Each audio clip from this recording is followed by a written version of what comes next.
नमस्कार, आप देख रहे हैं रितम और मैं हूं आपके साथ कोमल पवार। तो चलिए खबरों का सिलसिला शुरू करते हैं। आज देश भर में परशुराम जन्मोत्सव, अक्षय तृतीया और ईद धूमधाम से मनाई जा रही है, जिसे लेकर प्रधानमंत्री नरेंद्र मोदी ने आज ट्वीट कर देशवासियों को बधाई दी है। प्रधानमंत्री ने ट्वीट कर कहा कि आप सभी को भगवान परशुराम जयंती की हार्दिक शुभकामनाएं। मेरी कामना है कि उनकी कृपा से हर किसी का जीवन साहस, विद्या और विवेक से परिपूर्ण हो। साथ ही अक्षय तृतीया की बहुत बहुत बधाई। पीएम ने कहा कि मेरी कामना है कि दान, पुण्य और मांगलिक कार्य के शुभारंभ की परंपरा से जुड़ा यह पावन पर्व हर किसी के जीवन में सुख, समृद्धि और उत्तम स्वास्थ्य लेकर आए। इसके साथ ही पीएम ने ईद की भी देशवासियों को बधाई दी है। बीजेपी नेता शुभेंदु अधिकारी ने पश्चिम बंगाल की मुख्यमंत्री ममता बनर्जी पर ईद के त्योहार पर लोगों को भड़काने का आरोप लगाया है।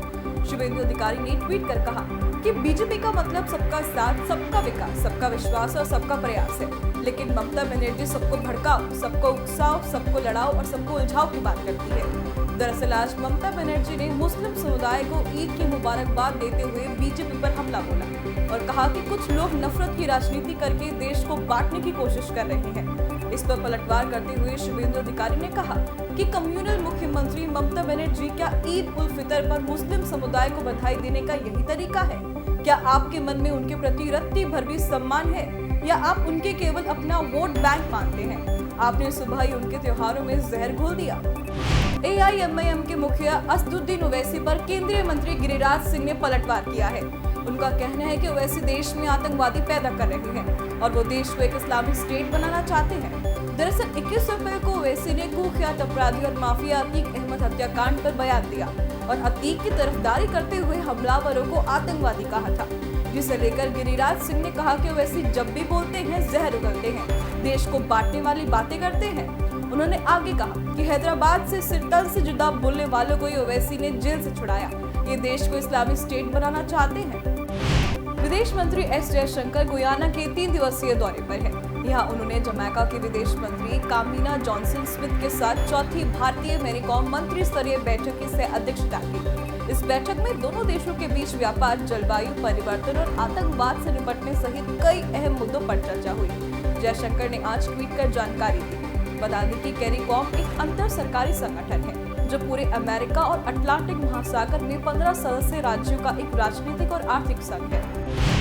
इसरो ने आज आंध्र प्रदेश के श्रीहरिकोटा में स्थित सतीश धवन अंतरिक्ष केंद्र से सिंगापुर के 2 सैटेलाइट टेलीओएस-2 और ल्यूमलाइट 4 को PSLV C55 के साथ लॉन्च कर दिया है। इसरो ने कहा कि PSLV C55 रॉकेट को सिंगापुर के 2 उपग्रहों के साथ इंडेटेड ऑर्बिट से लॉन्च कर दिया है। यह सैटेलाइट पृथ्वी के ऑब्जर्वेशन के लिए लॉन्च की गई है। इस मौके पर इसरो प्रमुख एस सोमनाथ ने कहा कि इसी के साथ हमारा यही लक्ष्य है कि आने वाले समय में हमें PSLV के उत्पादन और लॉन्च को और बढ़ाना है। दिल्ली की एक अदालत ने आबकारी नीति मामले में YSR कांग्रेस के सांसद मंगटुका श्रीनिवासनु रेड्डी के बेटे राघव मंगटुका की जमानत याचिका खारिज कर दी है। जज ने कहा कि अदालत का मानना है कि जांच एजेंसी द्वारा धन शोधन के अपराध में आवेदक की सक्रिय संलिप्तता दिखाने वाला मामला सही है। साथ ही अदालत ने कहा कि जांच के दौरान सामने आए सबूत और परिस्थितियों से साफ है कि आरोपी अवैध कमाई या अवैध कमाई के शोधन के लिए आपराधिक साजिश में भागीदार था। दुनिया भर के देश हर वर्ष 22 अप्रैल को विश्व पृथ्वी दिवस मनाते हैं, तो वहीं प्रधानमंत्री नरेंद्र मोदी ने ट्वीट कर कहा कि पृथ्वी दिवस के अवसर पर वह उन सभी लोगों के प्रयासों की सराहना करते हैं जो पृथ्वी को बेहतर बनाने के लिए काम कर रहे हैं। साथ ही कहा कि भारत प्रकृति के साथ सद्भाव में रहने की हमारी संस्कृति के अनुरूप सतत विकास को आगे बढ़ाने के लिए प्रतिबद्ध है। बता दें कि विश्व पृथ्वी दिवस का उद्देश्य पृथ्वी के संरक्षण और पर्यावरण को लेकर लोगों के बीच जागरूकता पैदा करना है। उत्तर प्रदेश में आज सीएम योगी आदित्यनाथ ने राज्य लोक सेवा आयोग के अध्यक्षों के 2 दिवसीय सम्मेलन का उद्घाटन किया। इस मौके पर मुख्यमंत्री ने कहा कि उत्तर प्रदेश अपनी विशेषता के साथ संभावनाओं के लिए भी जाना जाता है। आज उत्तर प्रदेश माफिया के गठजोड़ नहीं बल्कि मुहज्जब प्रदेश के रूप में जाना जाता है। साथ ही सीएम ने कहा कि सरकारी नौकरियों की भर्तियों में भाई भतीजावाद और जातिवाद था। हमने भर्ती प्रक्रिया को पारदर्शी बनाया, इसमें भेदभाव के लिए अब कोई जगह नहीं है। भाजपा की केरल इकाई को एक पत्र मिला है। इसमें प्रधानमंत्री नरेंद्र मोदी के राज्य के 2 दिवसीय दौरे के दौरान जान को खतरा होने का दावा किया गया है। यहाँ राज्य भाजपा मुख्यालय में बीजेपी पार्टी अध्यक्ष के सुरेंद्र ने 17 अप्रैल को पहुंचे इस पत्र को केरल पुलिस को सौंप दिया है। इसे भेजने वाले का नाम एर्नाकुलम निवासी जोसेफ जॉनी है। पुलिस की पूछताछ में जॉनी ने पत्र भेजने की बात से इनकार कर दिया। हालांकि पुलिस इस मामले की जांच में गंभीरता से जुटी है। बता दें कि प्रधानमंत्री मोदी 24 अप्रैल को कोची पहुंच रहे हैं और रोड शो में वो हिस्सा लेंगे। कलकत्ता हाईकोर्ट ने सीबीआई को पश्चिम बंगाल में नगर निगम में नौकरियों की भर्ती के मामले में कथित गड़बड़ियों की जांच करने का निर्देश दिया है। इस मामले में कोर्ट ने सीबीआई को 28 अप्रैल को एक प्रारंभिक रिपोर्ट प्रस्तुत करने का भी निर्देश दिया है। बता दें कि शिक्षक भर्ती घोटाले में छापेमारी के दौरान मिले दस्तावेजों के आधार पर प्रवर्तन निदेशालय यानी ईडी ने कोर्ट को बताया था कि शिक्षक भर्ती घोटाले के साथ नगर निगम की भर्तियों में भी घोटाला हुआ था। ईडी रिपोर्ट के अनुसार नगर पालिका में भर्ती का घोटाला 200 करोड़ का हो सकता है, जिसे लेकर कोर्ट ने अब सीबीआई को जांच के आदेश दिए हैं।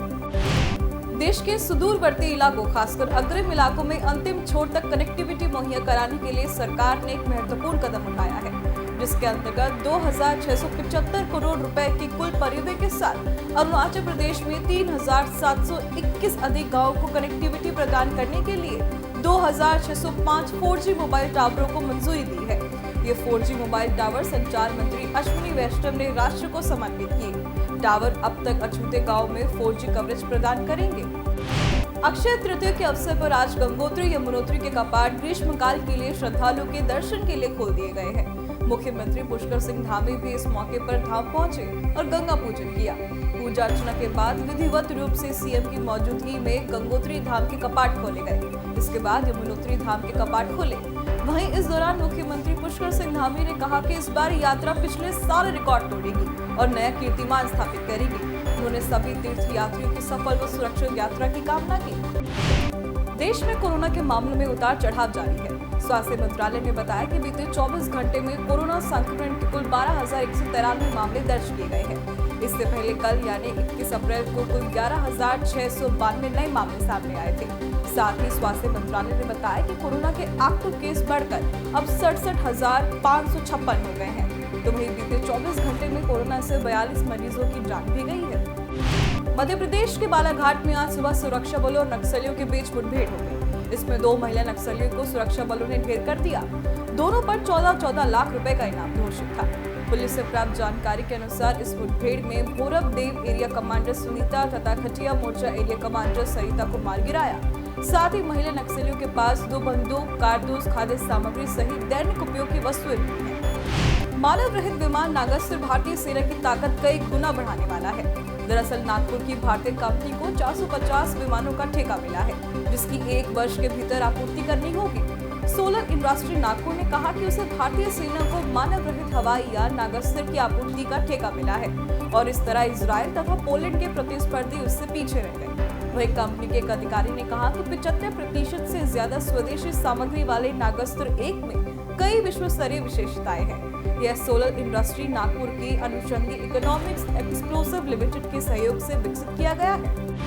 देश के दूर दराज के क्षेत्रों तक संपर्क को और बढ़ाने के उद्देश्य से केंद्र सरकार ने क्षेत्रीय हवाई संपर्क योजना का 5वां चरण उड़ान 5.0 आरंभ किया। नागर विमानन मंत्रालय के अनुसार उड़ान 5.0 के तहत परियोजना को व्यवहारिक बनाने के लिए वित्त पोषण की व्यवस्था के तहत सीमा 600 किलोमीटर रखी गई है, जो पहले 500 किलोमीटर थी। वहीं नागर विमानन मंत्री ज्योतिरादित्य सिंधिया ने कहा कि योजना का यह नया एवं मजबूत संस्करण गति को बढ़ाएगा, नए मार्गों को जोड़ेगा और हमें 1000 मार्गों, 50 अतिरिक्त हवाई अड्डों, हेलीपोर्ट तथा वाटर एयरड्रॉप के लक्ष्य के करीब लाएगा। भारत की विदेशी मुद्रा भंडार के मोर्चे पर लगातार दूसरे सप्ताह अच्छी खबर मिली है। बीते 14 अप्रैल को समाप्त सप्ताह के दौरान भारत की विदेशी मुद्रा भंडार में 1.65 अरब डॉलर की बढ़ोतरी हुई है। इससे पहले 7 अप्रैल 2023 को समाप्त सप्ताह के दौरान भी इसमें 6.3 अरब डॉलर की बढ़ोतरी हुई। रिजर्व बैंक की तरफ से जारी आंकड़ों के अनुसार अब देश का विदेश मुद्रा भंडार 586.41 अरब डॉलर के स्तर पर पहुंच गया है। यह जुलाई 2022 के बाद का शीर्ष स्तर है। तेज गति से बढ़ती भारतीय अर्थव्यवस्था की दुनिया भर में सराहना हो रही है। इसी कड़ी में वैश्विक कंपनी मॉर्गन स्टैनली ने रिपोर्ट जारी की है, जिसमें कहा गया है कि अर्थव्यवस्था का पूरी तरह से खुला, कंजम्पशन में सुधार, निजी क्षेत्र के कैंपस में वृद्धि और सरकारी खर्च में तेजी से भारत के सकल घरेलू उत्पाद में 6.2% की वृद्धि होगी। रिपोर्ट्स के अनुसार वित्त वर्ष 2024 की दूसरी तिमाही में मुद्रास्फीति 5% से नीचे रहने की संभावना है। हॉकी को देश के दूर दराज के हिस्सों में ले जाने के लिए राष्ट्रीय शासी निकाय ने हॉकी इंडिया का अभियान हर घर हो हॉकी की पहचान कार्यक्रम शुरू किया है। इसका उद्देश्य सभी जिलों को नियमित कोचिंग शिविरों और अंतर जिला प्रतियोगिता की मेजबानी के लिए शामिल करना है। हॉकी इंडिया के अध्यक्ष डॉक्टर दिलीप तिर्की ने कहा कि सभी राज्यों से आग्रह किया गया है कि वे अपने संबंधित जिला संघों के साथ मिलकर काम करें और हॉकी को बढ़ावा देने में मदद करने के लिए नियमित गतिविधियों की मेजबानी सुनिश्चित करें।